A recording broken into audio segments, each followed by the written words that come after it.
Very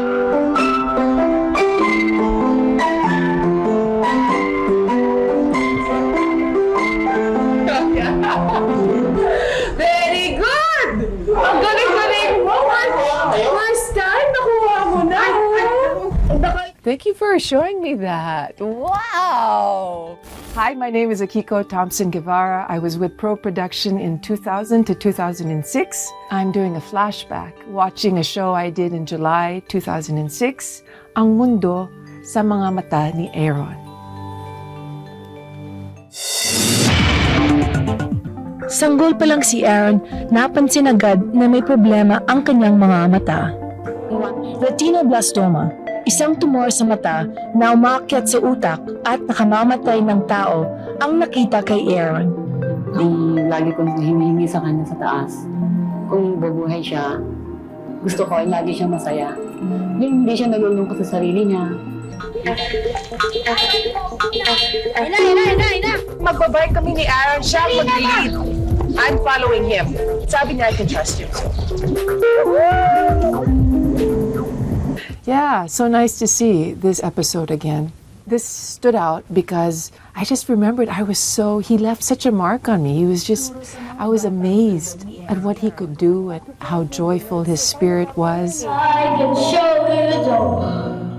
Tulad ng kanyang paboritong kanta, tunay nga, isang bagong mundo ang ipinakita sa akin ni Aaron. I love how we ended with that song that he sang, I Can Show You the World. Look at that. Oh my gosh. Just beautifully. Such a beautiful story. I'm kind of curious how Aaron's doing, what he's doing now, actually. Pursigido raw sa pag-aaral si Aaron. Nung nagturo na ako ng intro to programming na, so sinabi ko na kung ano yung software na gagamitin. So ang ginawa niya is that pagdating sa bahay, I think nag-research siya. Tapos sabi niya sa akin, Ma'am, alam mo ba yung version na ganito, yung version na ganyan. So parang nakita ko na gusto niya talagang matuto ng programming.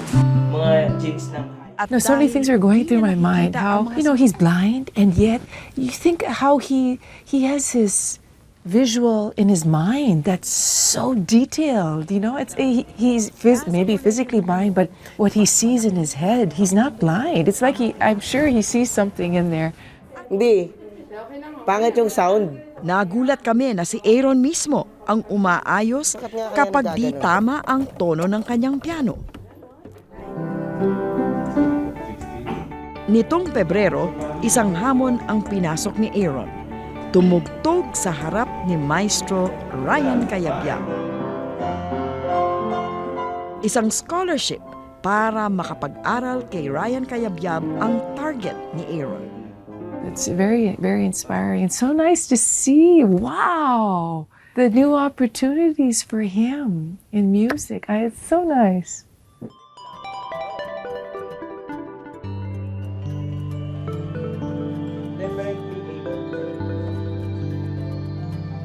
I was always attracted to these type of stories, human interests. But, my journey now, I have a child with special needs. Even after working in Probe, I was working at the Philippine Sports Commission as a commissioner, and one of the associations I was overseeing was PhilSPADA, was for the differently abled. So I feel oftentimes it's us putting the limitations on them. Anything really can be possible if the same opportunities are provided for them.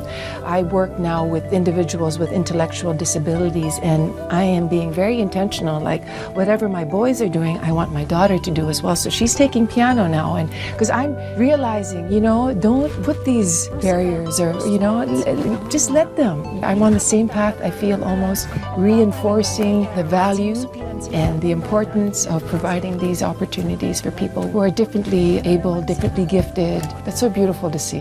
It's so encouraging to see.